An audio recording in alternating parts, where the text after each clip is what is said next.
Welcome to the channel students. तो आज हम इस वीडियो में एक्सप्लेन करने वाले हैं chemical properties of the phenols. तो अल्कोहल्स, फिनोल्स एंड ईथर्स में से ये हमारा बहुत ही इम्पोर्टेंट टॉपिक आज इस वीडियो में स्टार्ट हो रहा है, chemical properties of the phenols, जिसमें कि हमारे ए, बी एंड सी पार्ट्स होंगे।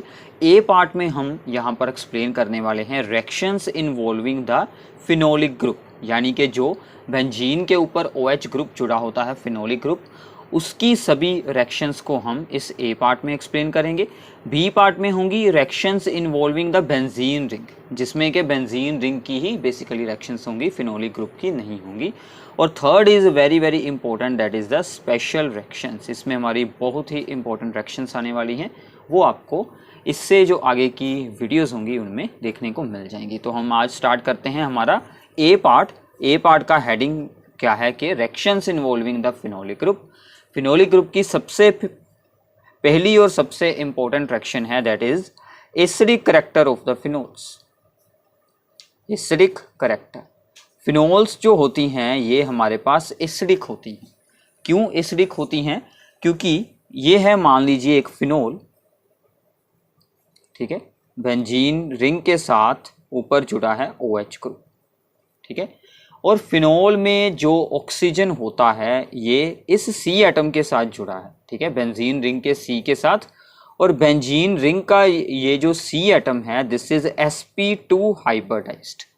sp2 हाइब्रिडाइज्ड होने के साथ इसकी इलेक्ट्रोनेगेटिविटी काफ़ी हाई रहती है, जिसके कारण के ये जो OH बॉन्ड है इसकी पोलैरिटी इंक्रीज हो जाती है और ये एज ए एसिड बिहेव करता है, मतलब ये अपना हाइड्रोजन आयन यहाँ से रिलीज करवा सकता है।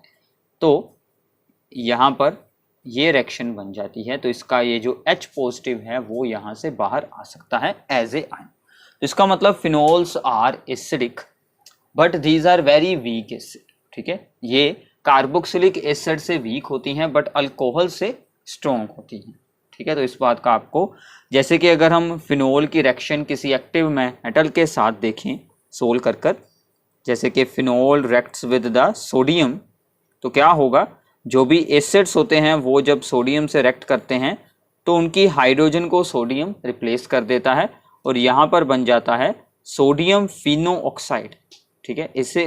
इस आयन को हम क्या बोलते हैं? फिनो ऑक्साइड आयन, नाम याद रखिएगा, Fino oxide ion. So this becomes the sodium phenoxide और साथ में हाइड्रोजन यहाँ से गैस की फॉर्म में होगी लिबरेट। रिएक्शन को बैलेंस करने के लिए हम यहाँ पर 2 यूज कर देते हैं। तो इस रिएक्शन के साथ आप फिनोल का एसिडिक करैक्टर शो कर सकते हैं, ठीक है।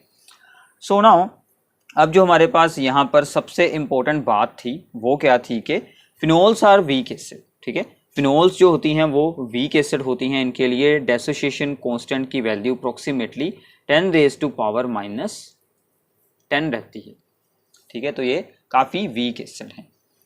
सो दीज आर, याद रखिएगा ये statement, phenols are weak acid then, weaker acid than carboxylic acids. Carboxylic acid से ये वीक होती हैं। कार्बोक्सिलिक एसिड्स कौन से होते हैं?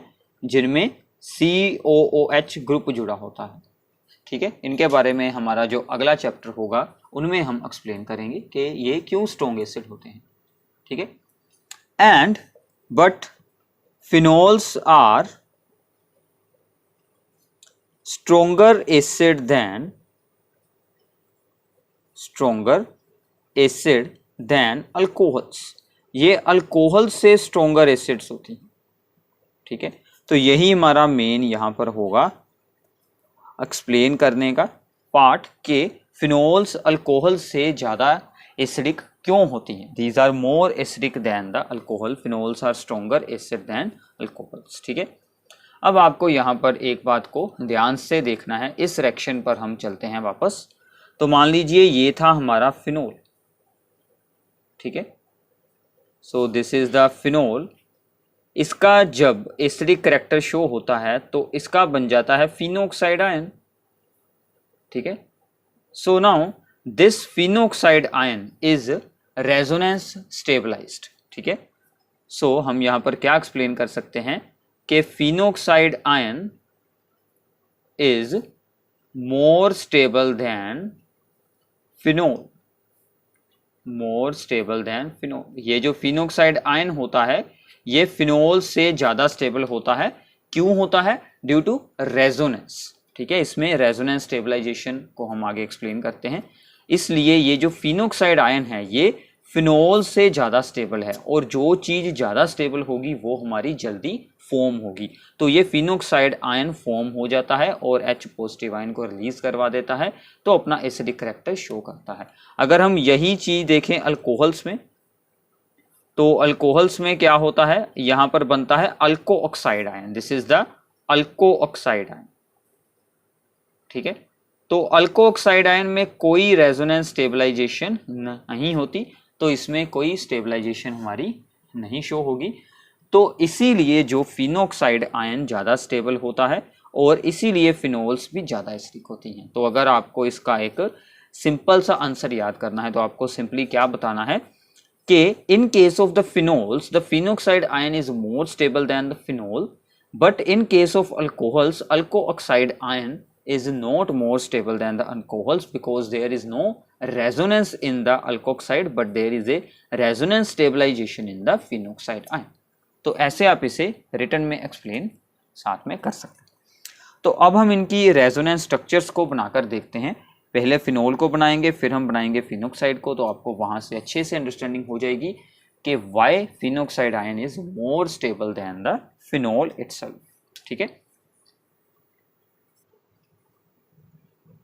फिनोल्स की स्ट्रक्चर बनाकर देखते हैं, रेजोनेंस स्ट्रक्चर्स, ठीक है।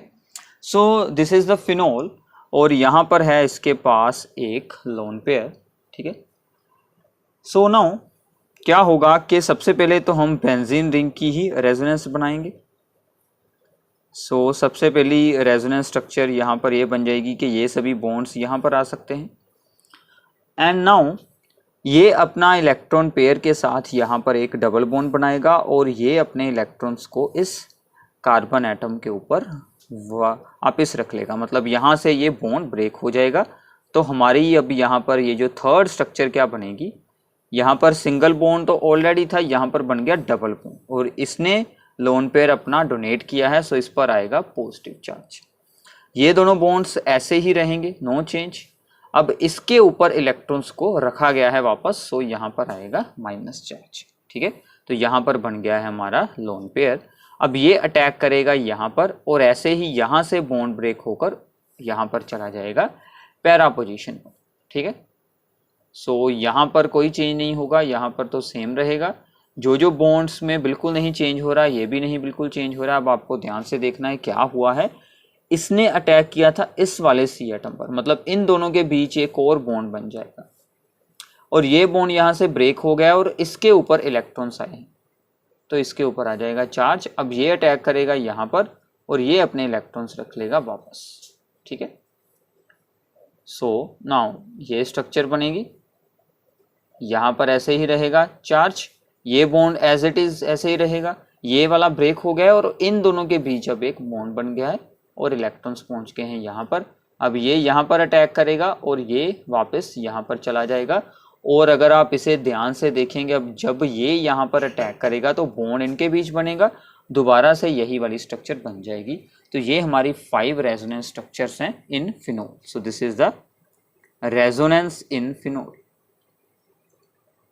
ये बहुत ही इंपॉर्टेंट है, आपको रेजोनेंस को अच्छे से याद रखना है। इसके साथ हम एक और आगे जाकर प्रॉपर्टी एक्सप्लेन करेंगे कि इलेक्ट्रॉन्स की डेंसिटी ऑर्थो और पैरा पोजीशन पर इंक्रीज हो रही है।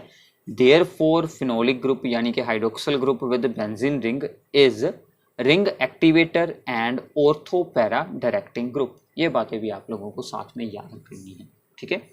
सो नाउ अब हम स्ट्रक्चर्स बनाते हैं फिनोक्साइड आयन के लिए।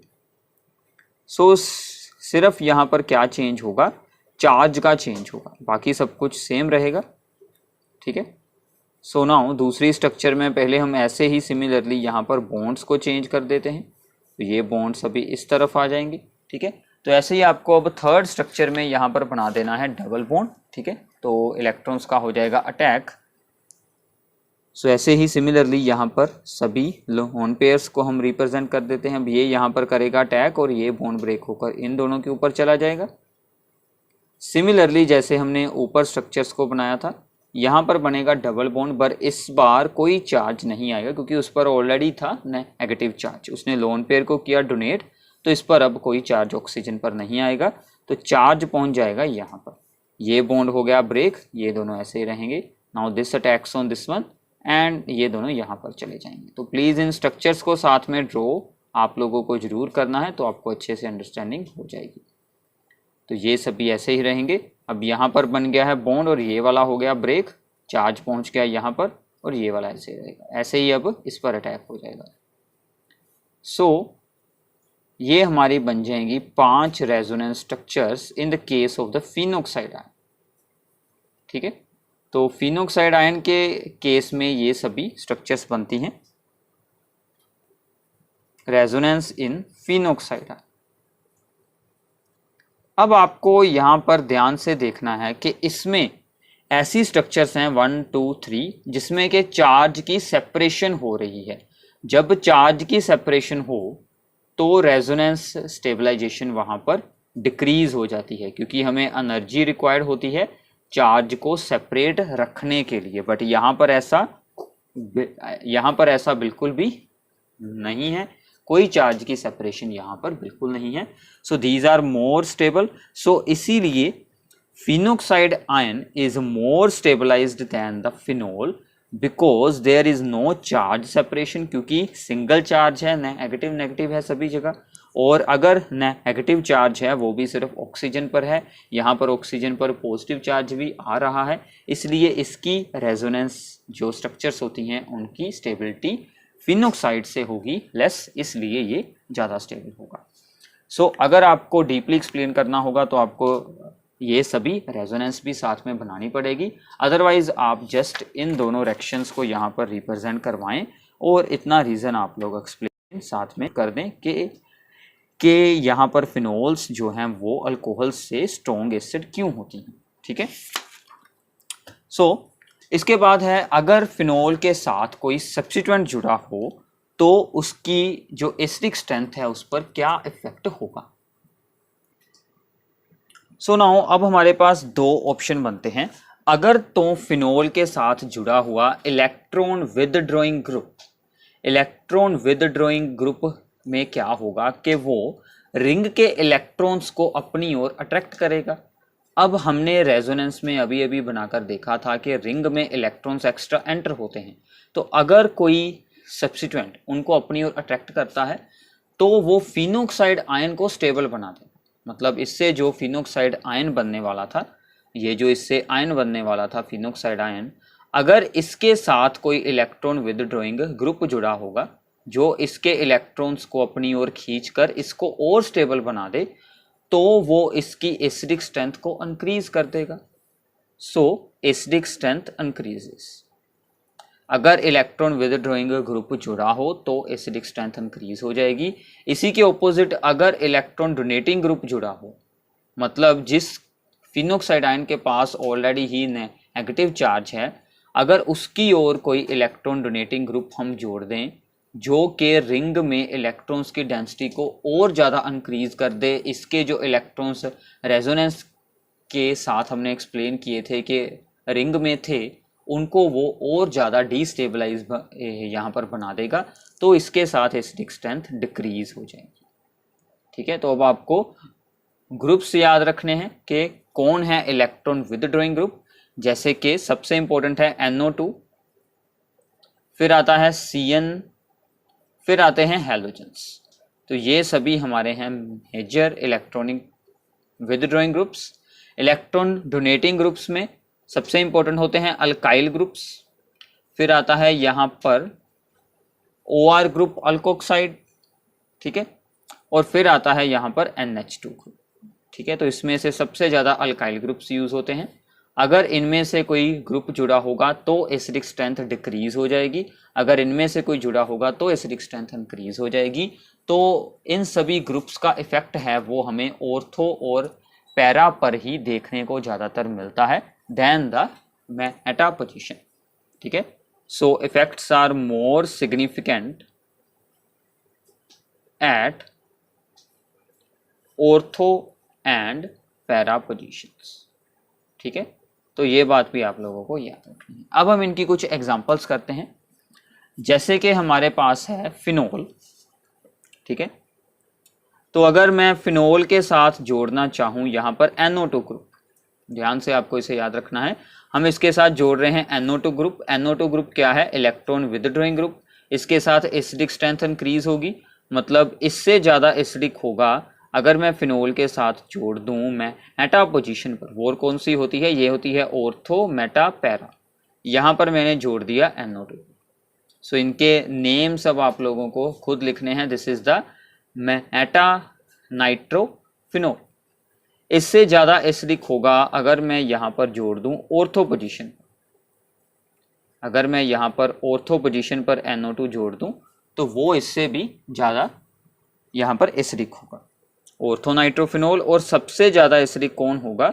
अगर मैं यहाँ पर जोड़ूंगा NO2 ग्रुप को पैरा पोजीशन पर। सो this is the decreasing order of acidic strength, ठीक है। सो ऐसी आप और भी बहुत सारी एग्जांपल्स यहाँ पर बना सकते हैं। तो हम दूसरा केस इसमें देखते हैं। अगर हम इसको जोड़कर देखते हैं मिथाइल ग्रुप को, तो ये है सबसे पहले फिनोल, क्योंकि मिथाइल ग्रुप के साथ क्या होगा? एसिडिक स्ट्रेंथ डिक्रीज होगी। तो डिक्रीज के केस में भी आपको याद रखना है कि मेटा पोजीशन पर डिक्रीज सबसे लेस होगा। तो मतलब अगर मैं यहाँ पर CH3 ग्रुप को लगाता हूँ मेटा पोजीशन पर, तो उसमें डिक्रीज जो है वो ज़्यादा नहीं होगा। और फिर इसके बाद होगा यहाँ पर पैरा पोजीशन पर, ठीक है। और सबसे ज़्यादा जो डिक्रीज होगा वो हमारे पास यहाँ पर ऑर्थो पोजीशन पर, ठीक है। तो ऑर्थो पोजीशन पर जब जुड़ा होगा मिथाइल ग्रुप, तो इसकी एसिडिक स्ट्रेंथ सबसे ज़्यादा हो जाएगी कम, ठीक है। सो इनके नेम्स जो होते हैं, जो इनका एक कॉमन नेम है, वो हम इसे क्या बोलते हैं? This is the orthocresol. ऐसे ही बाकी सभी को आप क्या लिख सकते हैं? Paracresol and this is the metacresol. Exam में इनके ऑर्डर्स बहुत बार पूछे जाते हैं, तो आपको ध्यान रखना है। इसी में हम एक और एग्जांपल मैं आपको यहाँ पर बता देता हूँ। अगर तो एक NO2 ग्रुप है, अगर यहाँ पर 2 आ जाते हैं तो वो इससे भी स्ट्रॉन्ग होगा। अगर ऑर्थो और पैरा, यानी कि यहाँ पर 1 2 3 अगर जुड़े होते हैं यहाँ पर NO2, तो वो सबसे ज़्यादा यहाँ पर स्ट्रॉन्ग एसिड बन जाएगा अमंग दीज वन। तो ये होता है effect of the substituent on the acidic strength. आप लोगों को पहले ये जनरल रूल याद रखना है, फिर आप लोगों को इनकी कुछ एग्जांपल्स को याद रखना है, ठीक है। तो इस बात का आपको यहाँ पर ध्यान रखना है। सो अगर आपको हमारी ये वीडियो पसंद आई है तो प्लीज़ इसे शेयर ज़रूर करें अपने फ्रेंड्स के साथ, चैनल को सब्सक्राइब कर दें। Thanks for watching this video.